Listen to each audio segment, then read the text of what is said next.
You know what costs less than $2, sits in every kitchen in America, and outfishes a $30 bottle of synthetic attractant? Old-time Black bait. coffee. Just need...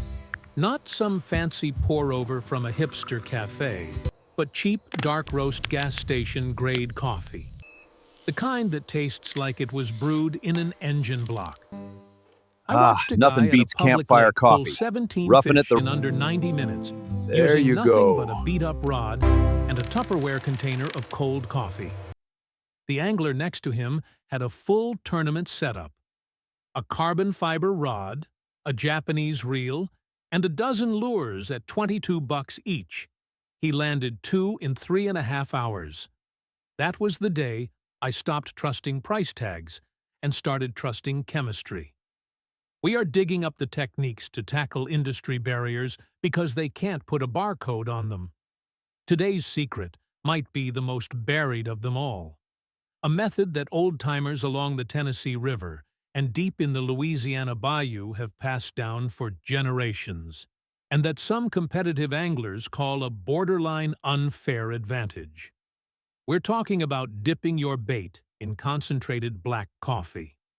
By the time this video is over, you'll know the exact recipe, the rigging, and the hard science behind why fish strike coffee-dipped bait in seconds, not minutes. Let's get into it.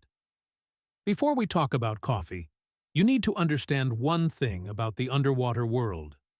Fish do not hunt with their eyes first. They hunt with their nose. Think about murky water, shifting light, and thick algae blooms. Vision is unreliable down there, but smell, a fish's olfactory system, is proportionally up to 1,000 times more sensitive than a dog's. They're not scanning for your bait. They're sniffing for it. They follow a scent trail through the water column, and when that trail reaches their brain, it makes a split-second decision: strike or flee. So here's the question nobody asks. When you cast a standard untreated lure into the water, what is the fish actually smelling? This is where most anglers sabotage themselves without ever knowing it. Your skin naturally produces an amino acid called L-serine. You can't smell it or see it, but to a fish, L-serine is a screaming alarm. It's a known chemical repellent for many freshwater species. Every time you tie a knot, rig a soft plastic, or handle your bait with bare hands, you're painting it with the smell of danger.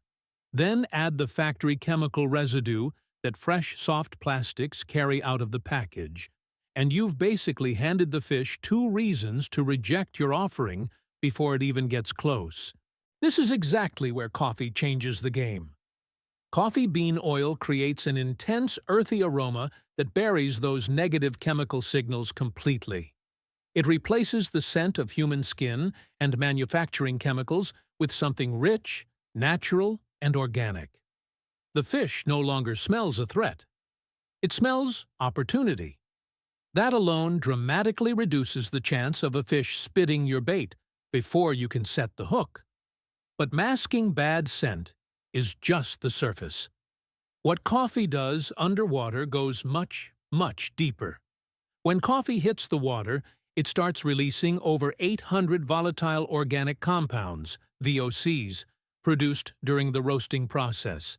Think of it like a smoke signal spreading underwater. Except this signal is packed with specific chemical messages. Compounds like pyridines send a long-range nutty aroma, while thiols carry the unmistakable roasted coffee signature. These molecules cut through the water column significantly faster than the heavy oil-based commercial attractants that wash off after 3 casts. When these compounds reach a fish's nose, they hit specialized neurons that connect directly to the brain's olfactory center. No delay, no filtering. It's like the scent bypasses the thinking brain entirely and slams straight into the react now wiring. Scientists call this a rapid transduction cascade, but in plain English, it means the fish's brain lights up before it has time to second guess. That's why strikes on coffee-dipped bait happen so fast, within 90 seconds, sometimes faster. The scent bomb hits the most aggressive fish in the area and triggers a reaction before they can overthink it. But getting a fish to smell your bait is only half the battle. Because even when a fish detects something interesting, its first instinct isn't always to attack. It is often to run. So how does coffee override that? Why doesn't the smell of coffee just confuse the fish? Why don't they treat it like any other strange, unfamiliar scent and swim the other direction? The answer sits inside a single molecule that changes everything. Chlorogenic acid, CGA. In the worlds of aquaculture and fish biology, researchers have called CGA plant gold. It's a water-soluble compound found in high concentrations in roasted coffee. And it acts as a powerful neuromodulator, meaning it directly influences how a fish's brain processes fear and stress. Here's why that matters. Fish in the wild live in a constant state of low-grade anxiety. Predators above, predators below, temperature swings, pollution, and fishing pressure. When other fish get injured or panicked, they release alarm chemicals into the water. Scientists actually have a name for this. Schreckstoff. That's German. It literally translates to scary stuff. I am not making that up. When a fish detects Schreckstoff, it locks down. It freezes, hugs the bottom, and refuses to feed. On a neurological level, what's happening is that a critical protein in the brain called NRF2 drops. Think of NRF2 like a dimmer switch on a fish's courage. When it's high, the fish is bold, exploratory, and willing to chase food. When it's low, that fish shuts down. It won't bite anything or even move. Enter chlorogenic acid. Research has proven that CGA is a potent NRF2 activator. When coffee compounds wash over a stressed fish, the CGA effectively pushes that dimmer switch back up. It restores NRF2 levels, activates the fish's antioxidant defense system, lowers oxidative stress, and acts as a localized chemical relaxant. In plain English, coffee turns off the fish's fear alarm. It doesn't sedate them or make them dopey. It specifically dials down the panic and anxiety that keeps fish glued to structure and refusing to feed. Their guard drops, and their suppressed predatory instinct comes back online. They stop hiding and start hunting. You are chemically overriding their natural caution. But a relaxed fish still isn't necessarily an aggressive fish. Turning off fear doesn't automatically make them attack. Something else has to flip the switch from calm to killer. And that brings us to coffee's second weapon. So CGA takes away the fear. But what makes a fish hit your bait like it just insulted its family? That's caffeine. You know what a double espresso does to you at 6 guns in the morning? That jolt, that sudden clarity, that restless energy that makes you want to get up and do something. Caffeine does the same thing to fish. It's a central nervous system stimulant, and it works on them exactly the way it works on us. Caffeine blocks adenosine receptors. Adenosine is the slowdown signal in the nervous system, the chemical that says, conserve energy, don't move, wait it out. When caffeine blocks that signal, the brakes come off. Now, an important distinction here. Chronic heavy exposure to caffeine, like the pollution near wastewater treatment plants, is harmful to aquatic life. Nobody is disputing that. But the brief acute hit from a coffee-dipped bait is a different story entirely. A small dose of caffeine triggers what scientists call metabolic arousal. The fish's locomotive activity spikes, its exploration drive cranks up, and its aggression escalates from mildly interested to, I need to kill that thing right now. Picture a base that's been lazily shadowing your bait for 10 seconds, just following it with no commitment. That's the fish that drives you crazy, the follower that never commits. Now picture that same base catching a whiff of caffeine. The slow pursuit stops. Something snaps. That follower becomes a striker. The hit comes hard and fast.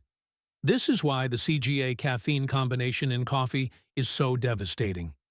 The chlorogenic acid disarms the fear, and the caffeine loads the aggression. Together, they create a narrow behavioral window where the fish is simultaneously unafraid to strike and violently motivated to kill. No commercial attractant on the market replicates both effects at once. Not one. But we're not done, because there's a third layer to this that explains something anglers rarely talk about. Why coffee-caught fish don't just bite, but clamp down and hold on. If all coffee did was trick a fish into biting, this would be a clever gimmick. It's not a gimmick, it's biology. Fish have evolved over millions of years to seek out compounds that help them survive. Their bodies can detect nutrients in the water at concentrations most lab equipment would miss. Here's what the fishing industry absolutely does not want you to know. The compounds in coffee aren't just attractive to fish. They're genuinely beneficial to them. Studies have shown that exposure to chlorogenic acid improves intestinal health in fish, strengthening the lining of their guts so they absorb nutrients more efficiently. CGA also acts as an antioxidant, protecting liver and muscle tissue from oxidative damage. It even boosts their immune response. So, when a fish picks up the coffee trail in the water, its brain doesn't interpret that signal as a weird foreign chemical. It interprets it as the best food source it has found all week. Not just food, but premium fuel. The kind of nutrient-dense resource that helps a fish grow faster, recover from stress, and survive longer. That's why coffee-baited fish don't just nip and spit. They commit. They clamp down and hold on because every cell in their body is telling them not to let this go. That right there is the difference between a hook set and a missed strike. Now, if this science is so clear, so well documented, and so effective, why haven't you heard about it? Why isn't every tackle shop in America stocking coffee-scented baits? The answer to that question might make you angry. The fishing industry runs on a simple formula. Sell you the problem, then sell you the expensive solution.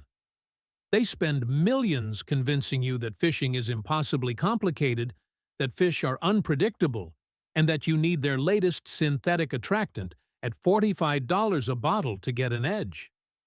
They need you confused and spending. But here's what they'll never put on a billboard. Many of those premium scent gels and attractant sprays are built around the exact same category of plant-derived phenolic compounds like chlorogenic acid that you can extract yourself from a $2 bag of grocery store coffee. Same science, fraction of the price, no middleman. And the proof that the industry knows? Look at the tournament scene. One of the most dominant soft plastics in competitive bass fishing is the Strike King coffee tube. They don't just add a coffee flavor, they impregnate the plastic with real coffee bean granules and coffee bean oil. The earthy tint gives the bait a hyper-realistic crayfish camouflage in clear water, while the coffee oil membrane creates a slow, sustained release of CGA and caffeine molecules into the water column. They know it works. They've known for years. They just packaged it up and charged you for the privilege of finding out. But you don't need their packaging, because I'm about to teach you how to turn any lure you already own into a fish-catching machine using nothing but a bag of cheap coffee. Here's the exact method. You only need 3 things: a bag of dark roast ground coffee, a small container with a tight sealing lid, and your bait. Why dark roast? Because the longer roasting process produces the highest concentration of the volatile organic compounds and phenolics that make this work. Don't buy light roast or specialty single origin.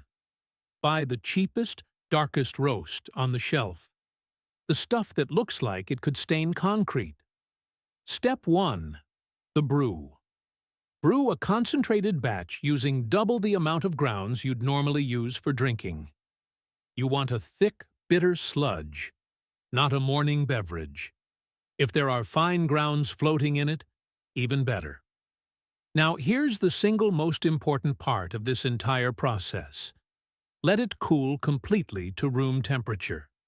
Never dip your bait in hot coffee. Heat will denature the proteins in natural baits like night crawlers, killing their movement, and it will melt or warp soft plastics. Room temperature is non-negotiable.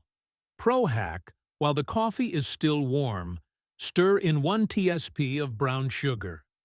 The sugar increases the viscosity of the liquid, which helps the coffee oil and compounds stick to your bait like glue, instead of sliding right off. But do not add anything else. No garlic, no anise, no vanilla. These can create chemical interactions that neutralize the chlorogenic acid or produce off-putting scent signals. Coffee works alone. Let it work alone. Step 2. The soak. Pour the cooled concentrate into your container and submerge your baits completely. If you're using soft plastic tubes, make sure the liquid gets up inside the hollow cavity. Let them sit for a minimum of 20 to 30 minutes.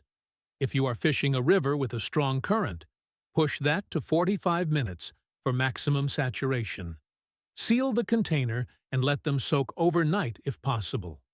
For saltwater species, scent disperses differently, so you'll need an even stronger coffee concentration and a soak time of at least 1 full hour. Step 3. Rigging and casting. When you reach your spot, listen to me carefully. Do not rinse it off. Every instinct in your body will tell you to wash off that brown sludge so your bait looks clean. Ignore that instinct. That film of coffee oil and fine grounds is your payload. It's the membrane that slowly releases CGA and caffeine into the water column with every twitch, hop, and drag. If you're using tubes, rig them with an internal jig head. Insert it into the hollow body until the eye pokes through the plastic. This traps a concentrated reservoir of coffee extract inside the guts of the bait. So, every time you work it across the bottom, it pumps out a fresh cloud of attractant. It's like a scent grenade with a slow fuse. Cast it out, then pour a small splash of your leftover coffee mixture right where you're casting. You're basically chumming, but with chemistry.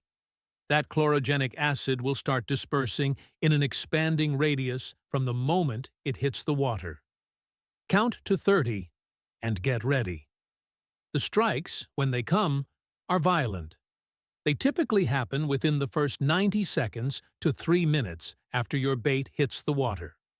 If you don't get a hit within 5 minutes, move.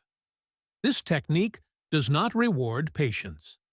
If a fish is there, the coffee will make it react. If it doesn't react, the fish isn't there. Move to the next spot and repeat. Quick note, some states have specific regulations around chumming, so know your local rules before you pour anything into the water. The last thing you want is a citation when you're pulling in fish like a machine. Think about your last fishing trip. How many hours did you spend staring at dead water? How much money did you blow on the synthetic sprays that washed off after 3 casts? Now, picture walking up to that same spot, same water, same conditions, but this time you've got a biological hack that actively shuts down a fish's fear response, cranks up its aggression, and convinces its body that your bait is the best meal it's going to find all season. And the whole thing cost you less than a gas station coffee. The bayou fishermen knew it. The old-timers along the Tennessee River knew it. And the tackle industry knows it. They've just been charging you a premium to not find out. Now you know it too. Drop a comment. What species are you targeting, and what state are you fishing in? Tell me, and I'll tailor future hacks for your local waters. Stop buying the hype. Start trusting the science. And go catch a monster. I'll see you on the water. If this breakdown of the chemistry behind the strike changed the way you look at your morning brew and your tackle box, please subscribe and like the video. We are uncovering the history and the science that the industry has tried to keep buried for far too long. Join us as we cultivate a new future for anglers everywhere. The next secret is about to be unearthed.